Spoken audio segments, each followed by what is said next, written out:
जाने तू कहाँ है? मैं घर में हूँ राजा। तो जरा बाहर आ जा। क्या हुआ राजा? चल गेहूं काटे। भागो हम ना जाए। अरे भाई कि ब्यूटी मोर खराब हो जाई। कटी लगे हुताली रात के खियाई हो। जली आयल हवे उहे लाके खियाई हो।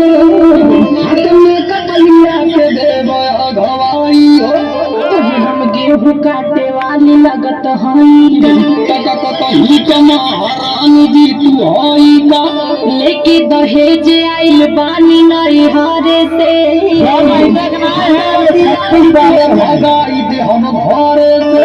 देखा कुछ हो कला हमसे न होई कटिया हो। टका दिन भर बैठ के तोड़ा बू घर में खटिया हो। देखा हमसे न जबरी कटिया तू करावा हो। अरे हाय टकरा का तारी चढ़ के चुपचाप गेहूं